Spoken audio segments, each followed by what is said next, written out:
La réplique de la coalition Benno Bokk Yakaar à Yewwi Askan Wi.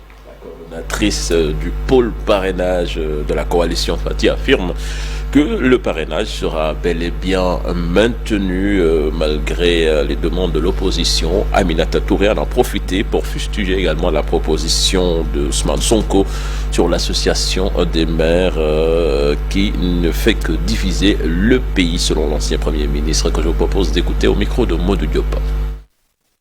Mimi Touré en posture de dame de fer, agacée par les sorties médiatiques de Sonko ici, l'ancien Premier ministre affirme que le parrainage sera bel et bien maintenu. Le parrainage est régi par les articles L149.3 et R76.4 du Code électoral. Ceux qui dénoncent le parrainage ont quand même collecté le parrainage pour la dernière élection présidentielle de 2019. Ce qui veut dire qu'ils ont accepté la loi et l'ont eux-mêmes appliquée. Vous constatez donc par vous-même l'incohérence de leur démarche. Et vous verrez d'ailleurs qu'ils iront tous chercher des parrainages pour les élections législatives. Selon Mimi Touré, tout acteur politique doit œuvrer pour une paix durable au Sénégal. Sinon, Benno Bokk Yakaar pourrait bel et bien répondre aux provocations. dañu war a sàmm jàmm jooju kon bu kenn jaawatle bu mu am confusion moo tax ñuy wax sunu responsable yi ñu fexe ñoom it vraiment ci ni ñuy waxtaanee ak sénégalais yi ñu jiital jàmm waaye nag ñu vigilant xam ne am na yoo xam ne it aussi kenn mënu koo nangooti kenn.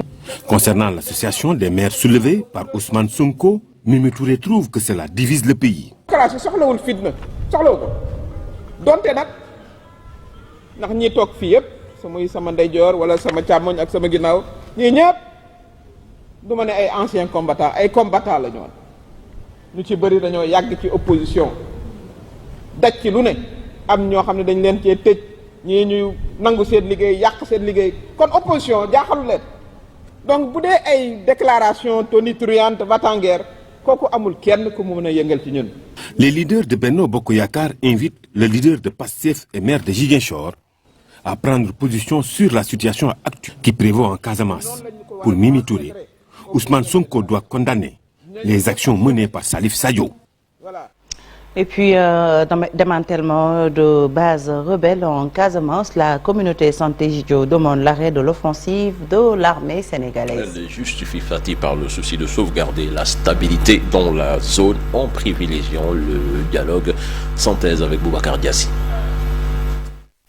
Les opérations de sécurisation dans le Nord Sindian font réagir la communauté Saint-Egidio et le gouvernement gambien.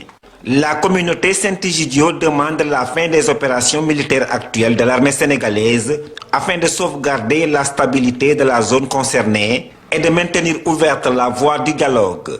La communauté réitère également sa pleine disponibilité à poursuivre le processus de négociation, convaincue que seule une négociation raisonnable permettra une paix définitive en Casamance.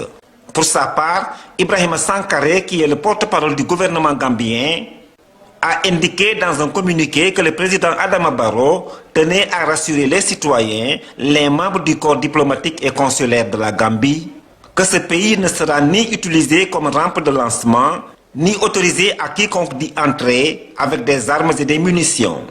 Selon toujours le communiqué, la Gambie poursuit son plaidoyer pacifique pour une résolution du conflit en Casamance et envisage une paix, une sécurité et une stabilité durable dans notre région. Pendant ce temps, les combats se poursuivent dans le Nord Sindian. Selon nos informations, des bases du MFDC commencent déjà à tomber entre les mains de l'armée. Quant aux habitants des villages environnants, ils continuent de quitter massivement leur localité. C'est le cas à Karou Nord, Djilanfari, Badjigue, Siwol et Kapa du côté sénégalais de la frontière. C'est également le cas du côté gambien de la frontière, notamment aux environs des villages de Foni Bintan, Foni Kansala, entre autres. Et puis Cheikh Oumar Diagne annonce sa convocation Fati à la DIC. Il en a fait l'annonce sur sa page Facebook sans préciser le motif de cette convocation. Et puis vers une grève de 72 heures des pêcheurs, une information qui barre à la une du quotidien Le Témoin, un mouvement d'humeur qui s'explique, selon les acteurs, par la délivrance à outrance des licences de pêche aux bateaux étrangers. Et puis en sport, le Duc ne jouera pas le tournoi final de Kigali de la Basketball Africa League. Le Dakar University Club, dans son match de la dernière chance, s'est incliné devant les Marocains de l'AS Salé 91 à 86. Merci beaucoup, cher Tidiane. On se retrouve tout à l'heure pour la version Wolof. Ce sera à 7h. Tout de suite, les actualités internationales avec Ibou Diouf.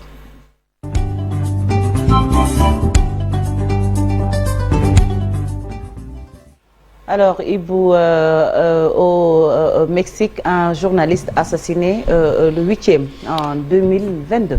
Armando Linares, son nom, il était directeur du site d'information Moniteur Moyoacán. Il a été assassiné hier mardi, a annoncé le procureur de l'État.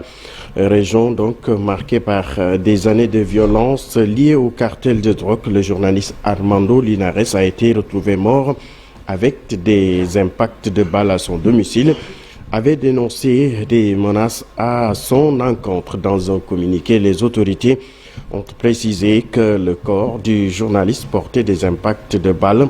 Cet assassinat intervient 1 mois et demi à peine après celui de Roberto Toledo, collaborateur du même média. Guerre en Ukraine, un journaliste de Fox News et sa fixeuse ukrainienne tués près de Kiev alors qu'il couvrait la guerre en Ukraine, a annoncé hier mardi la chaîne de télévision américaine, évoquant un jour déchirant pour les médias et pour tous les journalistes. Pierre Zavreski accompagnait le journaliste Benjamin Hall, blessé lorsque leur véhicule a été la cible de tirs à Orenka. Selon les médias locaux, l'organisation Reporters sans frontières, la journaliste ukrainienne Olesandra Kuverniskova était fixeuse, contact local qui assiste les journalistes en mission pour l'équipe de Fox News, a également été tué dans cette attaque.